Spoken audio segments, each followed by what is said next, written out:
భారతం సమస్యల సుడిలో జీవితం విద్యార్థులు యువతలో మానసిక రుగ్మతలు క్రమంగా ఆత్మహత్యలకు దారితీస్తున్న వైనం తల్లిదండ్రుల అప్రమత్తతే కీలకం. తల్లిదండ్రులు మందలించారని బాలిక ఆత్మహత్య, ద్విచక్ర వాహనం కొనివ్వలేదని ప్రాణాలు తీస్తున్న యువకుడు, పరీక్షల్లో మంచి మార్కులు రాలేదని విద్యార్థిని బలవర్మానం. కొంతకాలంగా ఇలాంటి ఘటనలు ఆందోళన కలిగిస్తున్నాయి. భావి భారత పౌరులుగా ఎదగాల్సిన విద్యార్థులు యువత మానసిక ఒత్తిడికి గురవుతున్నారు. చిన్న చిన్న కారణాలతో క్షణికావేశంలో విలువైన జీవితాలకు ముగింపు పలుకుతున్నారు. అలాంటి సమయంలో తల్లిదండ్రులు ప్రేమగా మాట్లాడడంతో పాటు మానసిక నిపుణుల చేత కౌన్సిలింగ్ ఇప్పిస్తే సాధారణ స్థితికి వస్తారని వైద్య నిపుణులు చెప్తున్నారు అన్నటువంటి వార్తని హైలైట్ చేశారు. అయితే బాలుడిని కొట్టి చంపి బావిలో పడేసిన సహ విద్యార్థులు, గుంటూరు జిల్లా పొన్నేకల్లులో దారుణం బయటికి రాకుండా చూసిన విద్యాశాఖ పోలీసు అధికారులు. 9వ తరగతి చదివే అనాథ బాలుడు అనుమానాస్పదలో బావిలో శవమై కనిపించిన గ్రామస్తులు మానవత్వం చూపలేదు.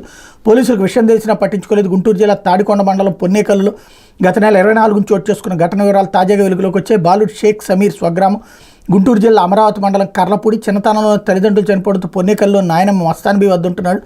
స్థానిక జడ్పీ ఉన్నత పాఠశాలలో 9వ తరగతి బి సెక్షన్ చదువుతున్నాడు.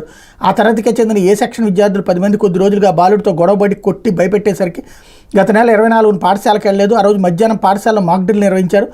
ఆ సమయంలో 9వ తరగతి పిల్లలు కొందరు డ్రిల్ చేయకుండా వెళ్ళిపోయారు. ఇంటి వద్ద ఉన్న సమీర్ని తీసుకుని ఈత కొడదామని గ్రామ పొలిమేరలోని బావి వద్దకు వెళ్ళి అతనిపై దాడి చేసి అందులో పడేసినట్టు సమాచారం. సాయంత్రానికి గ్రామస్తులు కొందరు ఉపాధ్యాయుల దృష్టికి సమీర్ చనిపోయినట్టు సమాచారం వచ్చింది. వాళ్ళు అక్కడికి చేరుకుని బావిలో ఉన్న బాలుడు మృతదేహాన్ని బయటికి తీశారు. బాలుడి శరీరంపై రక్త గాయాలు, చొక్కాపై రక్త మార్కలు ఉండడాన్ని గమనించారు. గ్రామస్తులు పోలీసులు మేనేజ్ చేసి పోస్ట్ మార్టం లేకుండా మృతదేహాన్ని రాత్రి కర్లపూడి తరలించారు. అక్కడ బాలుడి మృతదేహంపై గాయాలను చూసిన బంధువులు ఆ గ్రామ సర్పంచ్ దృష్టికి తీసుకెళ్లారు. ఆయన పాఠశాలకు వచ్చి ఉపాధ్యాయుడితో మాట్లాడారు. బాలుడే ఆధారమైన మస్తాన్బీకి ఆర్థిక సాయం చేసి ఆదుకోవాలని కోరారు. ఉపాధ్యాయులు 50,000 పోగేసి ఇవ్వాలని చూడగా సర్పంచ్ అభ్యంతరం చెప్పారు. మస్తాన్బీతో కలెక్టర్కి ఫిర్యాదు చేయించారు. అప్పటికి విద్యాశాఖ అధికారులు పోలీసులు విషయాన్ని బయటికి రానిలేదు.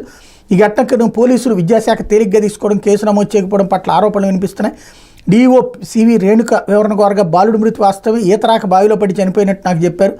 ఆ రోజు కొందరు విద్యార్థులు డ్రిల్ సమయంలో బయటికి వెళ్ళారు. ఎందుకు వెళ్ళారని ఆరాధిస్తున్నాం. తెనాలి ఉప విద్యాశాఖ అధికారితో విచారణ చేయిస్తాం. పిల్లలు బయటకు పోతే పట్టించుకొని హెచ్ఎంపీఈటీల నుంచి వివరణ కోరతామని వివరించారన్నట్టు వార్తని హైలైట్ చేశారు.